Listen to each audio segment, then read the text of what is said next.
رمضان کا اصل میں جو پروگرام ہے، میں پہلے ذرا تمہیداً عرض کر دوں، یہ ہم صرف واقف ہیں روزہ دن کا اور رات کو 1 گھنٹے کی تراویح۔ یہ بہت بڑا مغالطہ ہے، بہت بڑا مغالطہ ہے، بہت بڑا مغالطہ ہے۔ روز اصل میں رمضان کا پروگرام کیا ہے؟ دن بھر کا روزہ اور رات کے اکثر حصے کو قرآن کے ساتھ لے کر جاگنا۔ لیکن حکمت خداوندی نے پہلے حصے کو تو فرض کیا ہے، دوسرے کو فرض نہیں کیا، اس کو ترغیب اور تشویق پر چھوڑ دیا ہے۔ لیکن اس کی جو اہمیت ہے میں چاہتا ہوں کہ پہلے اچھی طرح اس کو سمجھ لیں آپ۔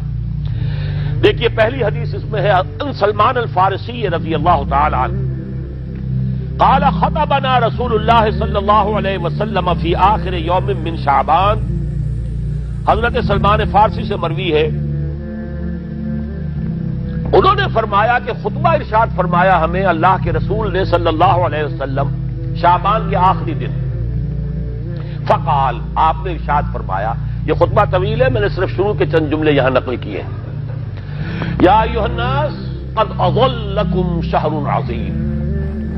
اے لوگوں تم پر ایک بہت عظمتوں والا مہینہ سایہ فگن ہو گیا ہے۔ دیکھیے سایہ فگن سے وہ انگریزی کا محاورہ آپ کے ذہن میں آنا چاہیے، coming events cast their shadows before. ابھی رمضان شروع نہیں ہوا ہے، شعبان کا آخری دن ہے، تو وہ کمنگ ایونٹ جو ہے رمضان مبارک، اس کا سایہ آ گیا ہے تم پر، اس لیے حضور نے وہ لفظ استعمال کیا قد اظلکم، ظلال کہتے سائے کو، قد اظلکم شہر عظیم، بڑی عظمت والا مہینہ ہے، شہر مبارک، بہت برکت والا مہینہ ہے، شہر فیہ لیلۃ خیر من الف شہر، اس میں ایک رات وہ بھی ہے، وہ مہینہ جس میں ایک رات وہ بھی ہے جو 1000 مہینوں سے افضل ہے۔ انا انزلناہ فی لیلۃ القدر وما ادراک ما لیلۃ القدر لیلۃ القدر خیر من الف شہر۔ اب جو اگلے 2 جملے ہیں وہ نوٹ کیجئے، جعل اللہ صیامہ فریضۃ وقیام لیلہ تطوعا، اللہ نے ٹھہرایا ہے، قرار دیا ہے اس کا روزہ رکھنا تو فرض کے درجے میں، اور اس کی رات کا قیام تطوع کے درجے میں، اپنی مرضی پر، اپنی خواہش پر، نفل کے طور پر یہ تم پر لکھ دیا گیا ہے، لکھا تو گیا ہے، جعلہ تو ہے۔ مجعول کا جو پہلا مفعول ہے وہ کیا ہے؟ جعلہ کا مجعول اول کیا ہے؟ دن کا روزہ، اور مجعول ثانی کیا ہے؟ قیام لیلہ، رات کو کھڑا رہنا۔ اب یہ رات کا کھڑا رہنا اس کی کتنی مقدار ہوگی؟ کہاں سے معلوم کریں گے؟ قرآن سے۔ جب یہ لفظ آیا ہے سورہ مزمل میں، یا ایھا المزمل قم اللیل الا قلیلا نصفہ او انقص منہ قلیلا او زد علیہ ورتل القرآن ترتیلا، یہ معنی ہے اے لحاف کمبل میں لپٹ کر لیٹنے والے، کھڑے رہا کرو رات کو سوائے اس کے تھوڑے سے حصے کے، یعنی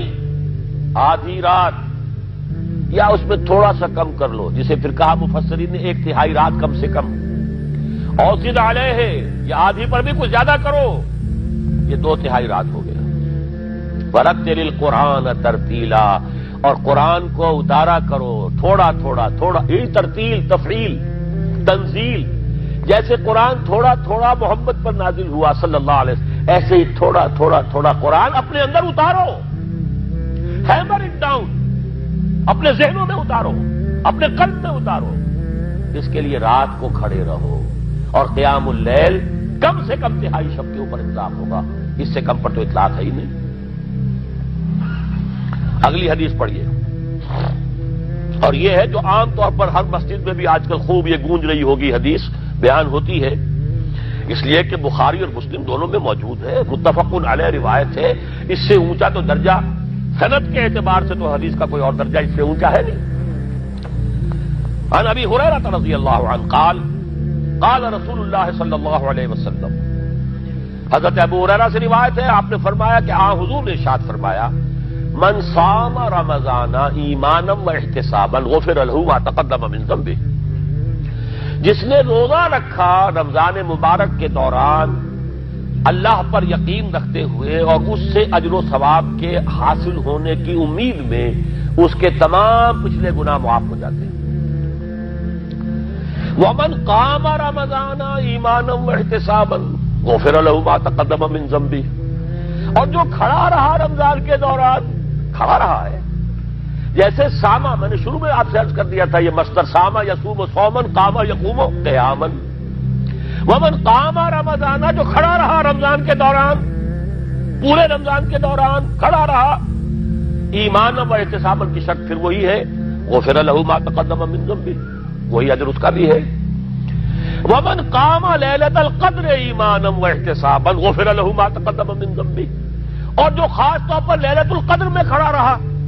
ایمان اور احتساب کے ساتھ، اس کے بھی پچھلے گناہ معاف ہو گئے۔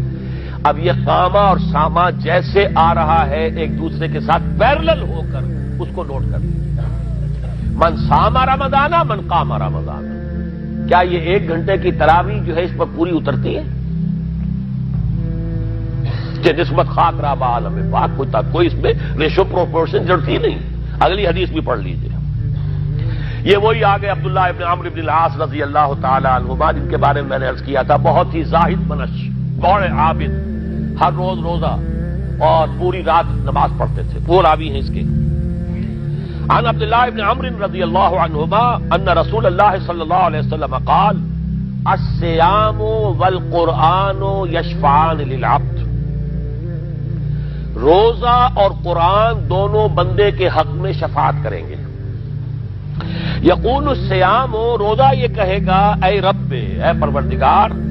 انی منعتہ الطعام والشہوات بالنہار، میں نے تیرے اس بندے کو روکے رکھا کھانے پینے سے اور شہوت سے دن کے وقت، فشفعنی فی، میری وجہ سے روکا رہا، یہ کھانے کو اچھے سے اچھے جو ہے وہ موجود تھے کھانے، اور پینے کے لیے اعلیٰ سے اعلیٰ مشروب تھے، یہ رکا رہا میری وجہ سے کہ روزہ رکھا ہوا تھا، اور جیسا میں نے کہا منکوحہ بیوی موجود تھی لیکن رکا رہا، تھامے رکھا اس نے اپنے آپ کو میری وجہ سے، تو میری شفاعت اس کے حق میں قبول فرما۔ وَيَقُولُ الْقُرْآنُ، اور قرآن یہ کہے گا مَنَعْتُهُ النَّوْمَ بِاللَّيْلِ، میں نے اسے روکا رکھا رات کو سونے سے، فَشَفِّعْنِي فِيهِ، تو پروردگار میری شفاعت اس کے حق میں قبول فرما، فَيُشَفَّعَانِ، تو ان دونوں کی شفاعت قبول کی جائے گی۔ سوال یہ ہے کہ کیا روزہ 1 گھنٹے کا یا 2 گھنٹے کا ہے؟ تو یہ قیام جو ہے یہ 1 گھنٹے کا کیسے ہو گیا؟ تو میں نے پہلے کوسچن مارک آپ کے ذہن میں کھڑا کر دیا، اب جواب سنیے اس کا۔ جواب یہ ہے کہ اس کو اللہ تعالیٰ کی حکمت یہ تھی کہ اسے فرض نہ کیا جائے، اس کو معلوم ہے، عالمان سیکون منکم مرضی وآخرون یضربون فی الارض یبتغون من فضل اللہ وآخرون، اللہ کے علم میں ہے میرے کچھ بندے ہوں گے بیچارے غریب مزدور، دن بھر مشقت کریں گے، محنت کریں گے، وہ روزہ ہی رکھ لیں، بہت بڑی بات ہے، بہت بڑی بات ہے۔ رات بھر کا قیام کیسے کریں گے؟ 2/3 رات کیسے کھڑے رہیں گے؟ آدھی شب کیسے ممکن ہے؟ لہذا فرض نہیں کیا، حضور نے بھی فرض نہیں کیا، نہ اس کو آپ نے لازم کیا، نہ اس کے لیے وہ زوردار جو لوگوں سے کہا کہ ضرور پڑھو، چھوڑ دیا پڑھو، اور سب لوگ پڑھتے تھے اپنے طور پر۔ اب یہ کہ کوئی آدھی رات کھڑا ہے، کوئی 1/3 رات ہے، کوئی پوری رات ہے، تھے اللہ کے بندے، لیکن 3 دن حضور نے یہ باجماعت نماز پڑھا دی، لیکن پڑھائی ہے وہ تہجد کے وقت، یعنی لوگ رات کے وقت جو بھی ہے کھڑے ہیں، جاگ رہے ہیں، قرآن پڑھ رہے ہیں، لیکن یہ کہ خاص تہجد کے وقت آپ اپنے حجرے سے برآمد ہوئے تو لوگ جمع ہو گئے، آپ کے گرد جمع ہو گئے، آپ نے 3 دن یہ 8 رکعتیں جو تہجد کی حضور کی ہوتی تھی، وہ آپ نے 8 رکعتیں پڑھائیں باجماعت، لیکن وہ وقت تہجد کا تھا، یہ نوٹ کر لیجیے۔ 4تھے دن بھی صحابہ منتظر رہے، کیا حضور برآمد ہوں گے، تشریف لائیں گے؟ نہیں آ رہے حضور، تو کچھ کھنگار بھی رہے ہیں، کہیں پتہ نہیں حضور کہیں اونگ نہ آ گئی ہو تو ہماری آوازوں سے جاگ جائیں، پھر بھی نہیں آئے حضور۔ اگلے روز آپ نے فرمایا کہ میں جان بوجھ کر نہیں آیا، میں اگر یہ متواتر تمہیں پڑھاؤں گا تو یہ تم پر فرض ہو جائے گی۔ یہ ہے وہ رافت اور رحمت، بالمومنین رؤوف الرحیم،